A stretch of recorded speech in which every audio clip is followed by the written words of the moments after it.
Hello प्यारे बच्चों। Chapter number 11, शंकु परिच्छेद, कोनिक सेक्शन। शंकु को कुछ खास तरीके से जब एक समतल द्वारा काट दिया जाता है कुछ शर्तों के आधार पर, तो वहाँ पर जो परिच्छेद दिखाई देता है, जो सेक्शन दिखाई देता है, जो एक समतल दिखाई देता है, क्योंकि समतल के द्वारा काटेंगे तो जब समतल के द्वारा काटते हैं तो समतल जैसी कोई चीज़ या समतल दिखाई भी देता है। वो जो दिखता है ना, उसमें क्या होता है कि शंकु की जो बाउंड्री कटती है, शंकु की जो बाउंड्री उससे कट जाती है, उस बाउंड्री पर एक वक्र तैयार होता है। तो अलग अलग शर्तों में शंकु को काटने से जो बाउंड्री वक्र तैयार होगा, उसकी बाउंड्री बाउंड्री मतलब उसकी जो परिसीमा है ना, जो उसकी परिसीमा है उस पर अगर देखें तो वहाँ एक वक्र तैयार होता है। और ये वक्र आपका चार तरीकों से आप परिभाषित कर लेते हैं: वृत्त, परवलय, दीर्घवृत्त और अति परवलय, है ना। तो खैर शुरू करते हैं और सबसे पहले देखते हैं कि शंकु को अगर काटा जाए, शंकु को अगर काटा जाए एक समतल के द्वारा तो किस तरीके से कटेगा। देखो सबसे पहले क्या करते हैं, एक शंकु बना लेते हैं। एक शंकु बनाते हैं, थोड़ा बड़ा सा करके बनाते हैं चित्र, ऐसे।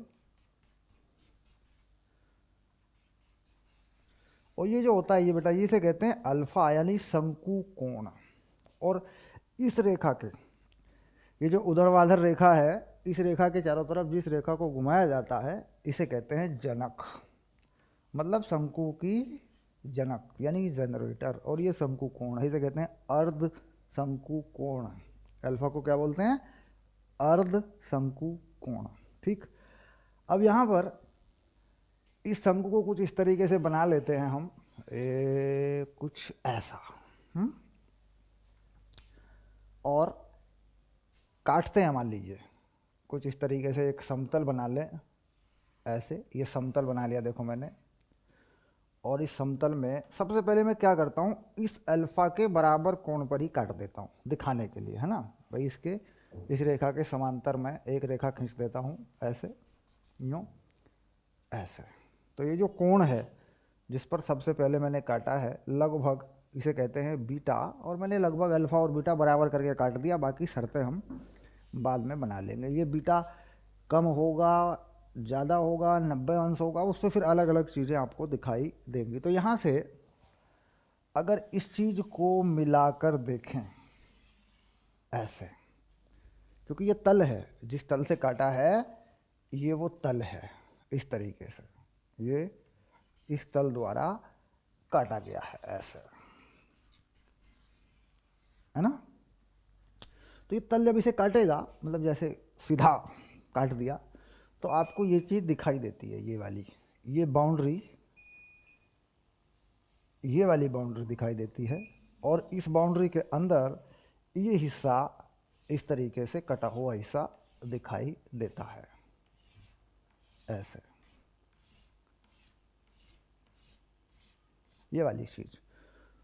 तो ये अलग अलग तरीक़ों से होता है, जो कटा हुआ हिस्सा दिखता है ना। जिसे कई बार कह देते हैं अनुप्रस्थ काट। अनुप्रस्थ काट मतलब लंबाई के लंबवत काटी गई काट, बेलन वगैरह में होती है। तो लंबाई के लंबवत काट नहीं है ये अनुप्रस्थ काट नहीं है, ये काट तो है। चलिए, तो सबसे पहले क्या देखते हैं कि जब बीटा 90 है, तो क्या बनेगा? तो बनेगा वृत्त। यानी जब ये कोण 90 होगा, इस ऊर्ध्वाधर रेखा शंकु की ऊंचाई के बिल्कुल 90 पर होगा, तो यहाँ एक वृत्त दिखाई देगा आपको, कुछ इस तरीके से कट जाएगा, देखिए ऐसे, ये बन जाएगा वृत्त। तो इस केस में जो बीटा है वो क्या है? 90 है। ठीक। जब अल्फा बराबर बीटा है तो क्या है? परवलय है। और जब बीटा अल्फा से बड़ा है, बीटा अल्फा से बड़ा है ना, तो दीर्घवृत्त है, ऐसे, है ना। और जब अल्फा से छोटा है बीटा, यानी अल्फ़ा बड़ा है बीटा छोटा है, तो 0 के बराबर है बीटा या अल्फ़ा से छोटा है तो अति परवलय है। ये 4 प्रकार की चीज़ें आपको इस कार्ट में दिखाई देती हैं। कार्ट के बाद जब हम पहली शर्त लागू करते हैं, भाई पहले काटो, सबसे पहले क्या करने वाले हो तुम, सबसे पहले काटने का तरीका क्या है, सबसे आसान चीज़ क्या है जो सबसे पहले काटी जाएगी, तो सबसे पहली काट होती है हमारे पास वृत्त। यानी सीधा सीधा हम देख रहे हैं कि शंकु को अगर इस आधार के समांतर तल से काट दें, बीटा को 90 रखें, तो क्या बनेंगे, वृत्त बनेंगे।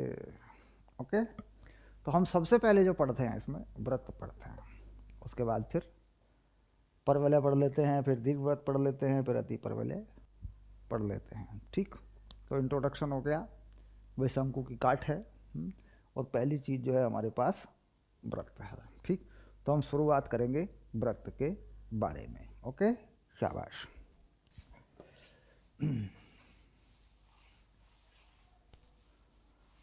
चलिए, अच्छा वृत्त क्या होता है भाई, ये तो देख लिया हमने कि शंकु को काट के हम कुछ चीज़ें बना रहे हैं, शंकु को काट के हम कुछ तल तैयार कर रहे हैं, तो वृत्त क्या होता है। किसी बिंदु के परितः अगर एक निश्चित दूरी पर कुछ बिंदु ले लिए जाए, मान लो यह है बिंदु ए और ये कोई चलने वाला बिंदु है, ऐसे इसके चारों तरफ घूम रहा है मान लीजिए, और ये दूरी निश्चित हो, तो जिस रास्ते पर बिंदु चलेगा, जो बिंदु पथ होगा, जो बिंदु पथ होगा वो क्या होगा, वो होगा वृत्त। ठीक, तो किसी स्थिर या निश्चित बिंदु के परितः निश्चित दूरी पर अगर कोई बिंदु गमन करे तो उस बिंदु का जो बिंदु पथ होता है वो होता है वृत्त। तो क्या करेंगे, किसी निश्चित बिंदु के परितः एक बिंदु निश्चित दूरी पर गमन करे तो बिंदु पथ एक वृत्त होता है या वृत्त कहलाता है। तो ये तो एक सिंपल सी बात है कि वृत्त किसे कहते हैं, और ये तो हमने 10वीं क्लास में भी पढ़ा है, क्योंकि 10वीं क्लास में व्रत हम पढ़ते ही हैं। व्रत में क्या होता है, व्रत में त्रिज्या होती है, व्रत में जीवा होती है, व्रत में केंद्र होता है, व्रत में परिधि का ये फार्मूला होता है, व्रत में स्पर्श रेखाएं होती हैं। ये सारी चीज़ें व्रत के बारे में जो बेसिक जानकारियाँ हैं वो हमारे पास पहले से होती है और बहुत अच्छे से होती हैं। 8वीं क्लास से हम उस चीज़ों को पढ़ते हुए आ रहे होते हैं। ठीक, तो यहाँ व्रत में जाना है ज्यामिति को लेकर के निर्देशांकों के साथ में, यानी अब व्रत को पढ़ना है निर्देशांक ज्यामिति के आधार पर।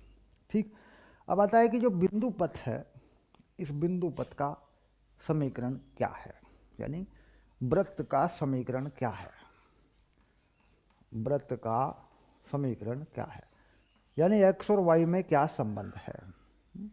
तो उसके लिए क्या करते हैं हम, उसके लिए हम ऐसा करते हैं, एक y अक्ष बना देते हैं और एक x अक्ष बना देते हैं, दोनों अक्ष बना लेते हैं ऐसे।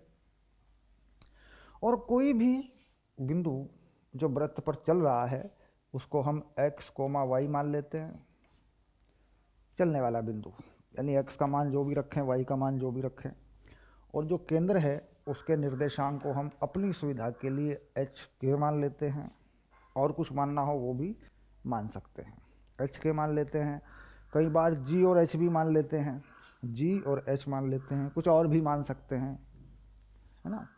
तो कुल मिला के हमने कहा कि भाई इस केंद्र जिसके परितः घूम रहा है, ये बिंदु स्थिर बिंदु ए के परितः घूम रहा है, तो इससे इस बिंदु की दूरी जो चल रहा है बिंदु, वो एक निश्चित दूरी है, वो r के बराबर है, जो वृत्त की त्रिज्या कहलाती है। तो निर्देशांक ज्यामिति में दूरी का एक फार्मूला है, वो क्या है, वो है x - h का वर्ग वाई माइनस के का वर्ग बराबर आर का वर्ग। तो ये जो चीज़ है, ये वाली चीज़, यही है वृत्त का समीकरण। अब इस वृत्त के समीकरण को कई तरीकों से देखा जाता है। एक तो यही होता है कि केंद्र के निर्देशांक और त्रिज्या के रूप में हो ये चीज़, यानी पूर्ण वर्ग बने हुए हों।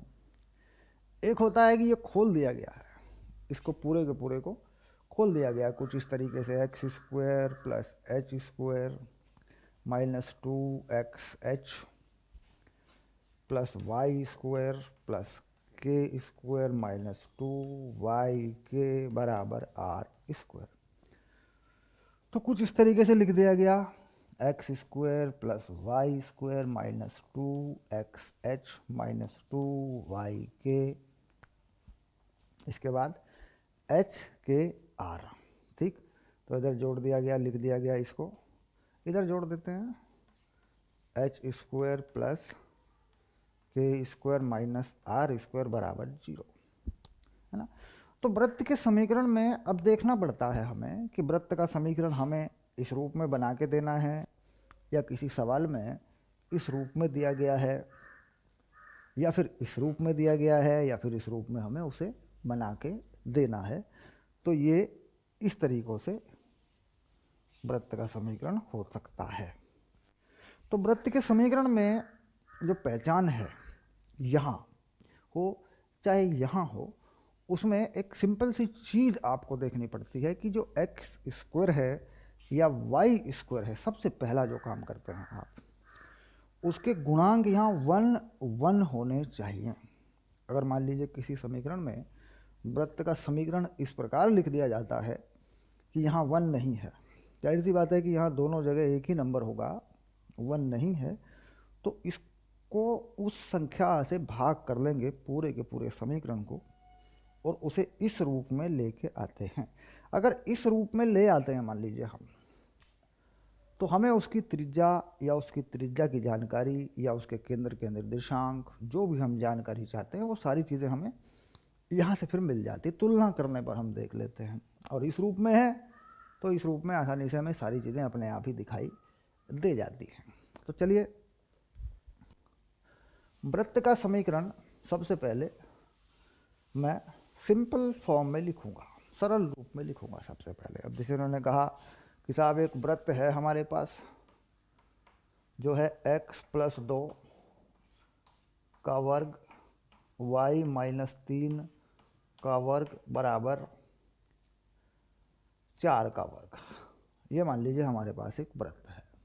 अब ये 4 का वर्ग है, हो सकता है इसको 16 लिख दिया हो सकता है ना, या फिर 4 का वर्ग ऐसे लिख दिया, इससे कोई फर्क नहीं पड़ने वाला, पहचानने वाली बात है बस, और कुछ नहीं है। तो इस वृत्त में अगर देखा जाए केंद्र कहाँ पर है, तो केंद्र है -2, 3। यही होता है x minus h y minus k. तो h का मान कितना हो रहा है, -2, और k का मान हो रहा है 3, सीधे सीधे। और इसकी जो त्रिज्या है वो है 4, ये आ गया। अच्छा, ये व्रत बनेगा कैसे? अगर इसको बना के देख लें तो ये व्रत ऐसे बनेगा, ये मान लीजिए वाई अक्ष और ये एक्स अक्ष। तो केंद्र कहाँ है, -2, 3 पर है, तो -2, 3 थोड़ी देर के लिए मान लिया यहाँ बन जाएगा -2, 3। 4 इसकी त्रिज्या है, तो 4 त्रिज्या का व्रत इस पे ऐसे घूम जाएगा। तो कुल मिला के ये जो आरेख हमने बनाया व्रत का, एक रफ डायग्राम हमने बनाया, चित्र हमने बनाया, इसकी ज़रूरत पड़ती है बेटा। इसकी ज़रूरत कहाँ पड़ती है? इसकी ज़रूरत पड़ती है जब हम इसका कहीं कहीं अनुप्रयोग करते हैं। तो इसलिए इसको बनाना हर हाल में आ जाना चाहिए, यानी पहले केंद्र ढूंढ लें और फिर त्रिज्या के बराबर उसे घुमा लें। तो केंद्र ढूंढने तक की ही बात है, और ज़्यादा इसमें कुछ भी नहीं है। केंद्र मिल गया, हो गया काम। अच्छा, अब इस तरीके से देखा, सारी चीज़ें आराम से मिल गई। अब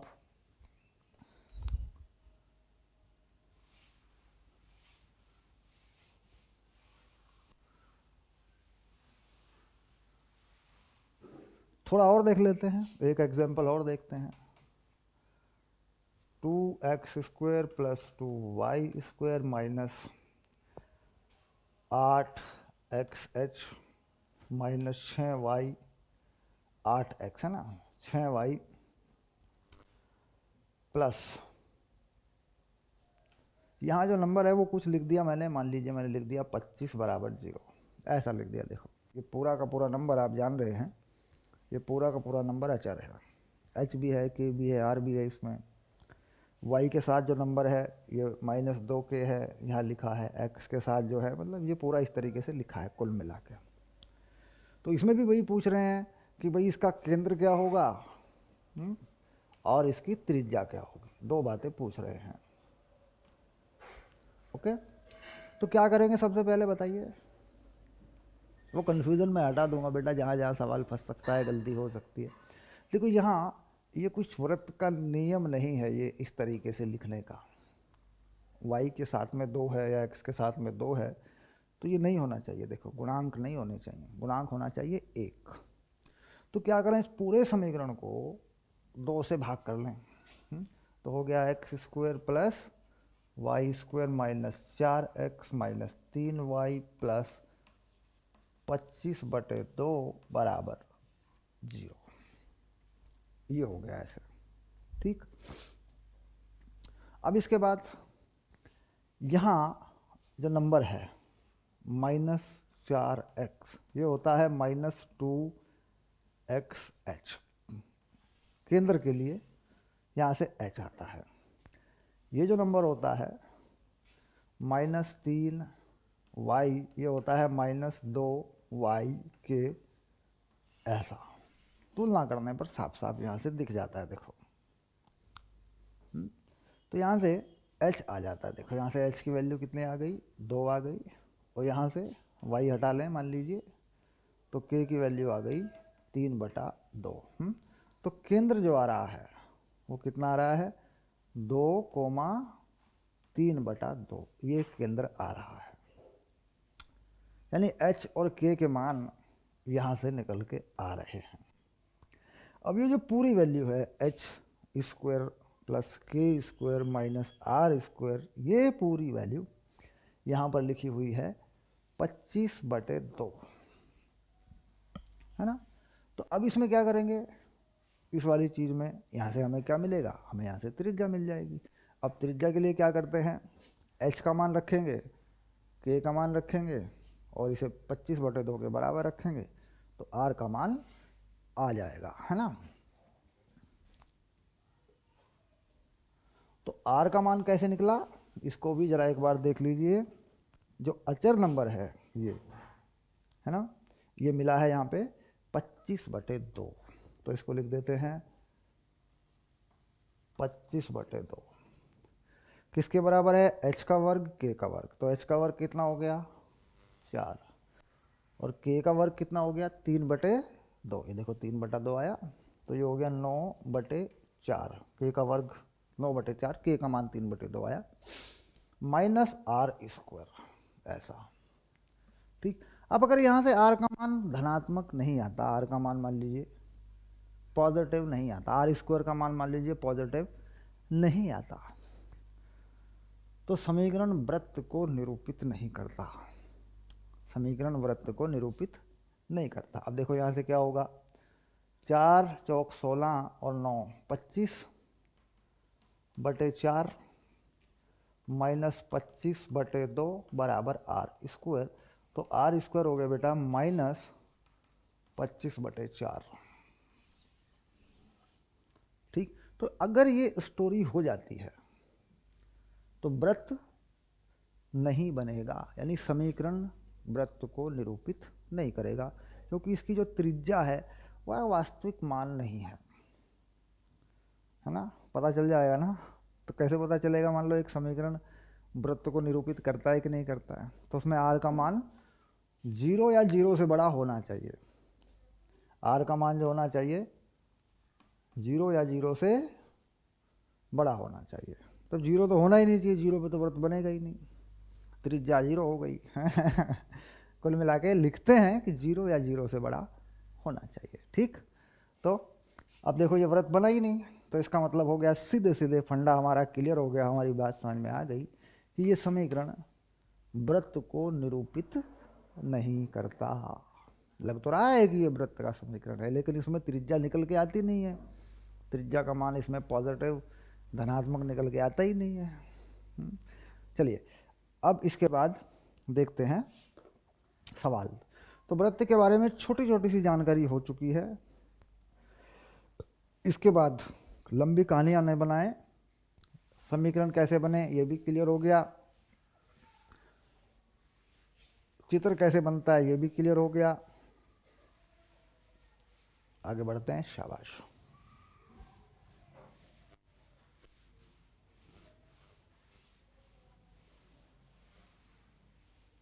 चलिए अब देखते हैं पाठ्य पुस्तक यानी टेक्स्ट बुक क्या कहती है। शाबाश। तो भूमिका बताई इन्होंने, शंकु के परिच्छेद करके बताए, शर्तें बताई, और उसके बाद इन्होंने कर दिया व्रत को शुरू। व्रत में पहला समीकरण है उदाहरण नंबर 1 जो है, खोलेंगे व्रत में उदाहरण नंबर 1। क्या कहा, केंद्र है 0 0 पे और त्रिज्या है r, त्रिज्या जो है वो r है, और आपको बताना है व्रत का समीकरण। तो क्या करते हैं इसके लिए, x माइनस 0 का वर्ग y माइनस 0 का वर्ग बराबर r का वर्ग। तो ये व्रत का समीकरण हो गया x square plus y square बराबर आर स्क्वायर, ये आ गया व्रत का समीकरण। अब देखते हैं उदाहरण नंबर 2 को भी, उदाहरण नंबर 2 को देखते हैं। इन्होंने कहा केंद्र जो है -3 और 2 पर है।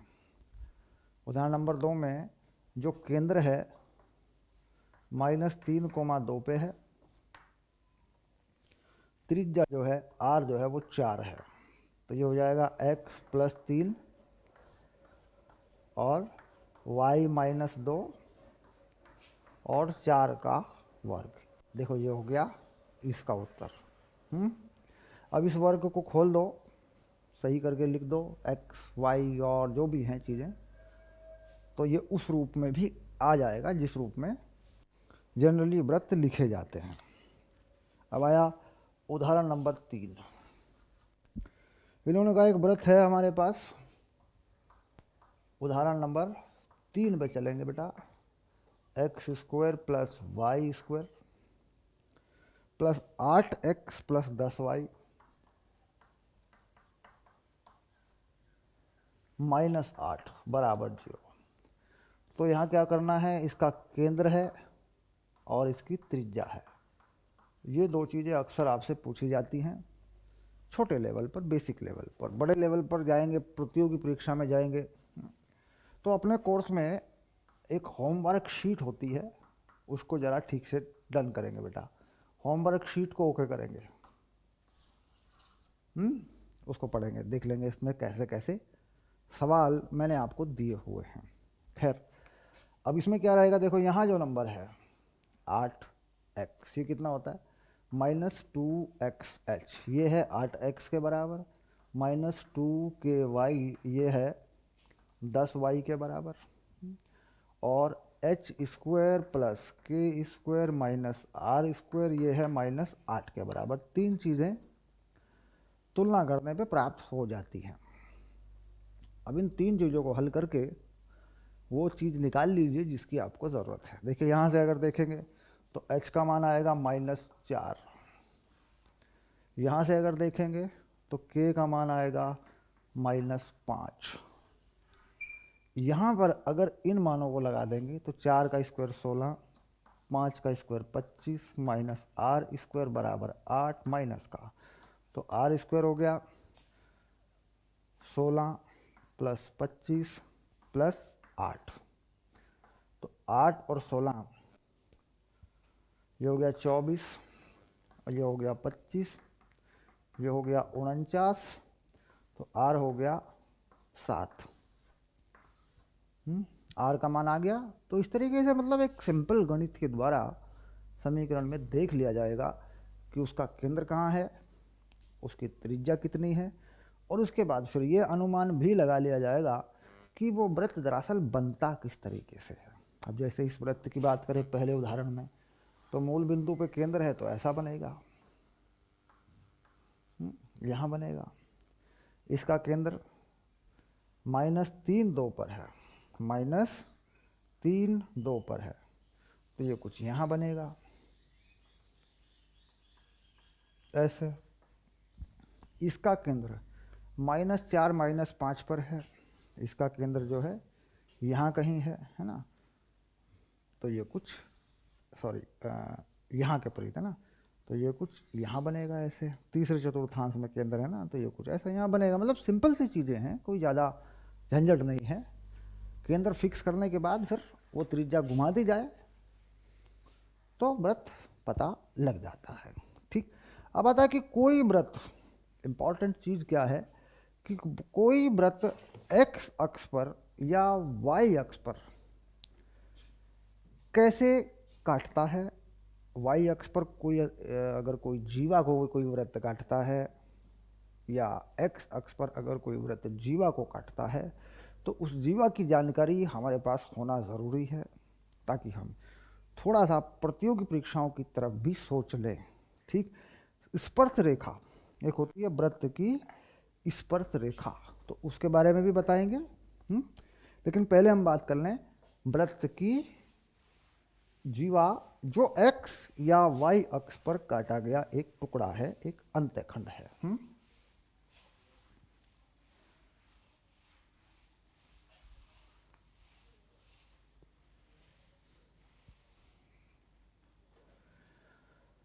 तो किसी वृत्त द्वारा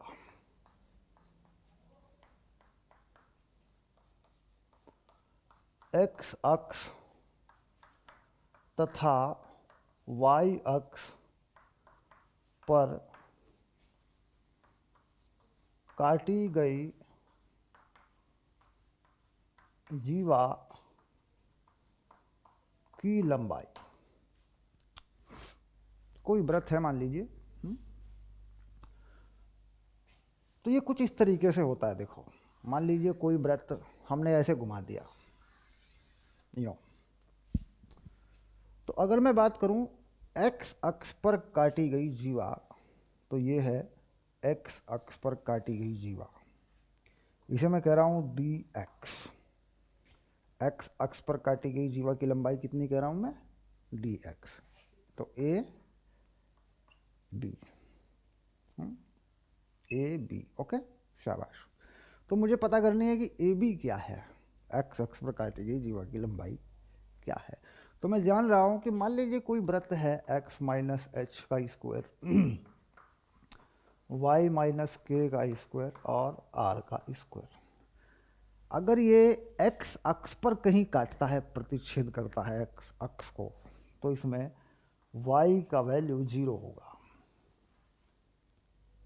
इस समीकरण में y का मान क्या करना है, 0 डाल देना है। तो यहाँ देखेंगे x माइनस एच का वर्ग प्लस के का वर्ग माइनस आर स्क्वायर बराबर 0, या ठीक कर लेंगे x माइनस एच का वर्ग are square minus k square, ऐसा कर लेंगे। उसके बाद x माइनस एच, और ये हो गया plus minus r square minus k square और प्लस एच। ये जो h है इसे उधर ले गया मैं, है ना, देखो ये आ गया x।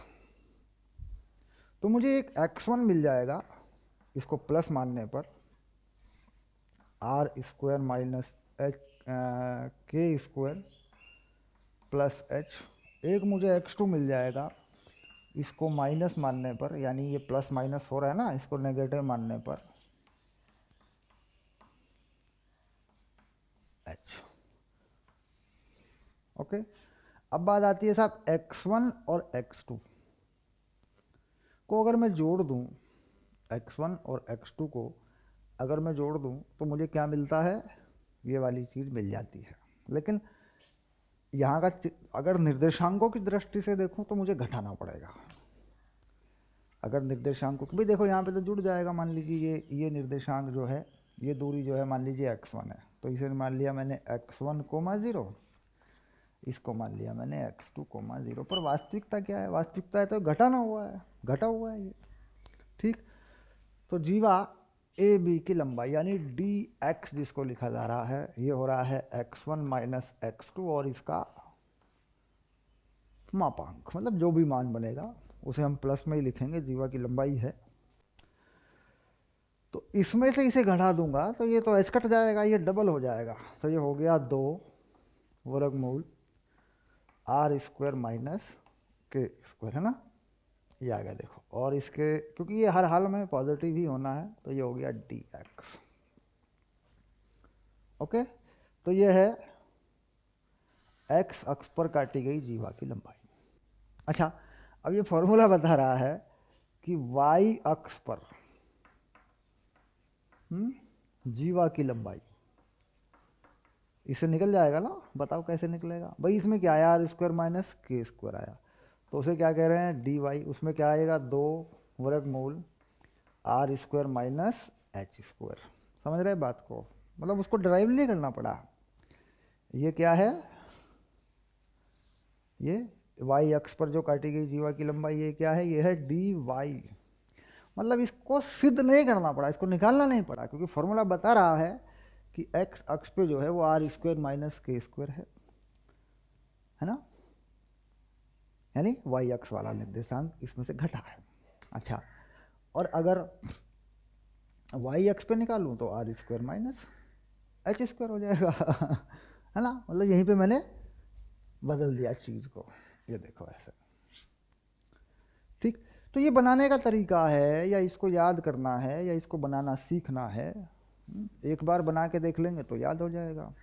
और अगर कहीं डायरेक्ट सवाल लग गया, मान लीजिए कहीं कोई सवाल डायरेक्ट आ गया कि एक्स अक्ष पर काटी गई जीवा की लंबाई बताइए, तो सीधे सीधे लगा दोगे फॉर्मूला। दोनों फॉर्मूले एकदम फिट हैं, कुछ ज़्यादा याद करने के लिए है भी नहीं है तो फिर कहोगे सर ये तो शॉर्टकट बन जाएगा हमारा खैर चलिए।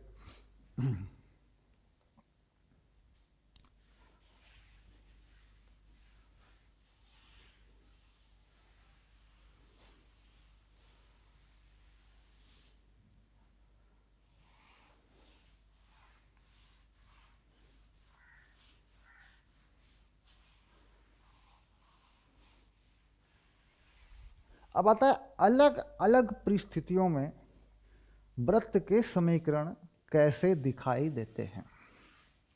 अलग अलग परिस्थितियों में मतलब कुछ ऐसी शर्तें हैं जो हम निर्देशांकों के अनुसार मान लेते हैं। अलग अलग परिस्थितियों में वृत्त के समीकरण कैसे दिखाई देते हैं, ठीक। तो उसमें क्या करते हैं, एक्स अक्ष को स्पर्श करता वृत्त, मतलब एक वृत्त हम ऐसा बना रहे हैं जो एक्स अक्ष को स्पर्श करता हो।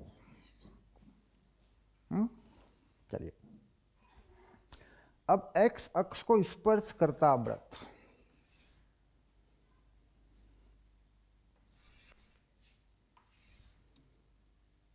तो ये वृत्त कुछ इस तरीके से हो सकता है, ऐसा है मान लीजिए, ऐसा है मान लीजिए, हो सकता है भाई ऊपर हो या नीचे हो।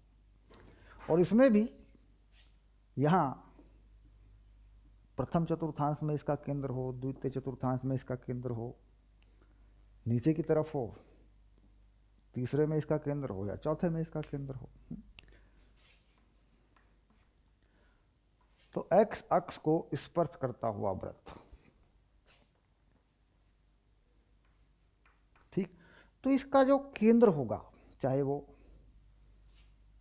इस वाली स्थिति का हो चाहे इस वाली स्थिति का हो, है ना, इसका जो केंद्र होगा उस केंद्र में त्रिज्या में जो y अक्ष का निर्देशांक है, बहुत ध्यान देने की बात है। मान लीजिए इसका केंद्र ये है, देखिए ये केंद्र है, इसे क्या कहते हैं, h, k। तो एक बहुत कॉमन सी बात यहाँ दिखाई दे रही है। यहाँ पे मान लीजिए मैं h कोमा के, सिर्फ पहचान करने वाली बात है, ये मान लीजिए केंद्र है। तो जो y अक्ष का निर्देशांक है k, वो त्रिज्या के बराबर है, यानी k जो है वो r के बराबर है। k प्लस है तो प्लस है, माइनस है तो उसका मान त्रिज्या के बराबर है इसमें। ठीक, तो ऐसे वृत्त के समीकरण में एक चीज हो जाती है, x माइनस एच का स्क्वायर, y माइनस के का स्क्वायर और k का स्क्वायर। समझ रहे हैं? समझ रहे हैं? बिल्कुल सिंपल सी चीज होती है।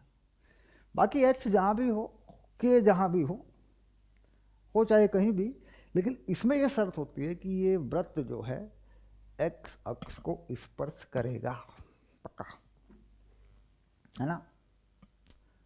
अब यहां अगर आप इस वृत्त में y का मान रख दें 0, तो x का केवल एक ही मान आता है।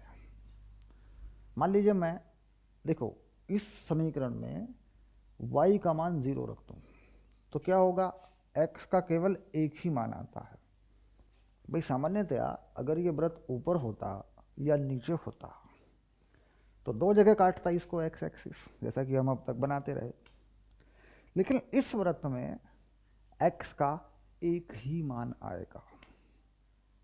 अगर इसमें y को 0 रख दिया जाए तो वो चीज़ भी होनी चाहिए। अब देखिए, अगर y 0 है तो x माइनस एच का स्क्वायर प्लस k का स्क्वायर बराबर k का स्क्वायर, ये कट गया तो x बराबर h आ गया। यानी ये वृत्त यहां जो स्पर्श करेगा वो h कोमा 0 पर स्पर्श करता है। पक्की बात है, क्योंकि देखो ये जो h है, ये वाली चीज बता रहा है ये कॉन्सेप्ट कि भाई h ही ऊपर होता है, स्पर्श कर रहा है तो h कोमा 0 पे स्पर्श करता है।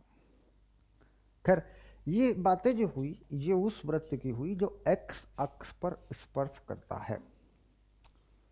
अगर y अक्ष पर स्पर्श करने वाले वृत्त की बात करें यहाँ, तो यहाँ क्या हो जाएगा, h हो जाएगा।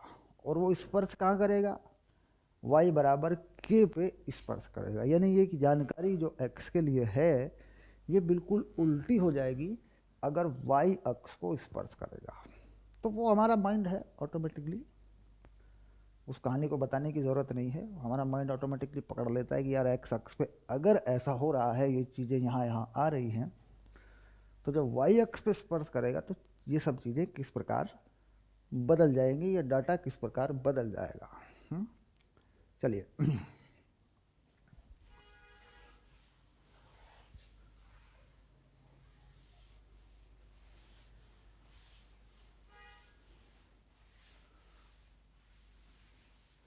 अब आता है x तथा y दोनों अक्षों को स्पर्श करता हुआ वृत्त। x तथा y दोनों अक्षों को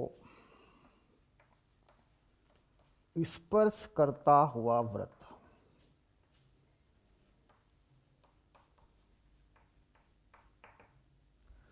मतलब दोनों अक्षों को स्पर्श करे। तो कुल मिला के यह वृत्त कुछ इस प्रकार से होना चाहिए, ऐसे ये वाला वृत्त होना चाहिए, दोनों अक्षों को स्पर्श करे, ऐसे और ऐसे। तो इसका जो केंद्र है h कोमा k मान लें। शर्त, जब हम इसमें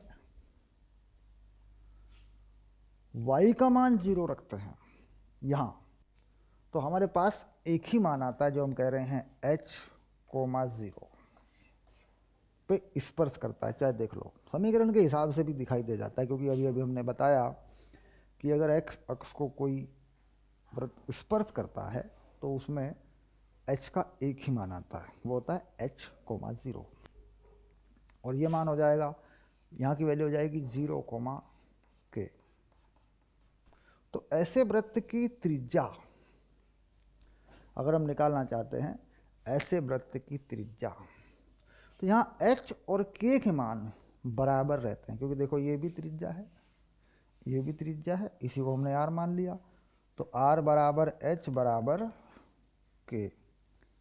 कुछ ऐसी स्टोरी रहती है, हो सकता है k में प्लस माइनस हो रहा हो सकता है h के यहाँ पॉजिटिव हैं, यहाँ पॉजिटिव नेगेटिव जो भी होंगे, यहाँ कुछ और होंगे, इस चतुर्थांश में, इस चतुर्थांश में कुछ और होंगे। तो रिलेशन क्या रहता है, संबंध क्या रहता है कि त्रिज्या h का मान और k के मान के बराबर होती है। तो ऐसे वृत्त का समीकरण x माइनस एच का स्क्वायर और y माइनस के का स्क्वायर बराबर r का स्क्वायर। तो इसमें यहाँ h की जगह पे भी और k की जगह पे भी मान r के बराबर होता है, लेकिन ये ज़रूरी नहीं है कि वो प्लस होगा या वो माइनस होगा, ये ज़रूरी नहीं है। डिपेंड करेगा कि इस चतुर्थांश में क्या होने वाला है, इस चतुर्थांश में क्या होने वाला है, इस चतुर्थांश में क्या होने वाला है।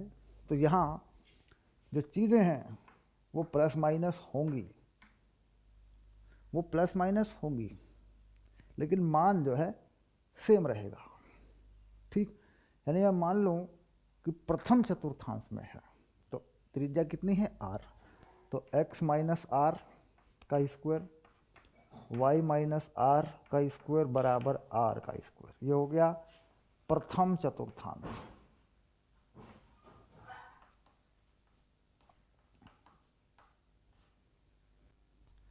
अब दूसरे चतुर्थांश की बात अगर मैं करूं, अगर मैं इसी चीज़ को यहाँ ले आऊँ इस जगह पे, तो यहाँ केंद्र क्या होगा भाई, यहाँ का केंद्र तो r कोमा r हो गया, देखो पक्का।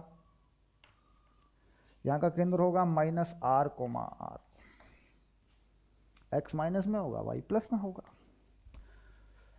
तो ये चीज़ प्लस हो जाएगी, x प्लस r का स्क्वायर, y माइनस r का स्क्वायर बराबर r का स्क्वायर। तो केंद्र कहाँ है, माइनस r पर है, दूसरे चतुर्थांश में है। इसका मतलब हो जाएगा कि ये वृत्त द्वितीय चतुर्थांश में है।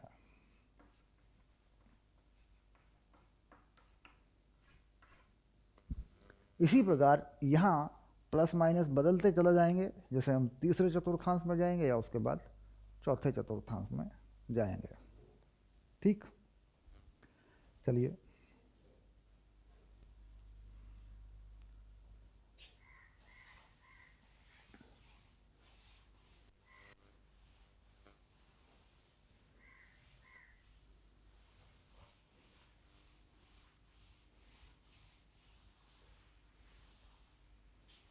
तो ये वृत्त के बारे में जो प्राइमरी नॉलेज होनी चाहिए, जो पहला पहला ज्ञान और पहला पहला अनुभव होना चाहिए, वो मैंने आपको बता दिया बेसिक लेवल पर। वृत्त के बारे में अगर इतनी जानकारी है आपको या आपने अच्छे से कर लिया तो बड़े मज़े में आपका वृत्त पूरा होगा। ठीक, इसके बाद हम चलेंगे आगे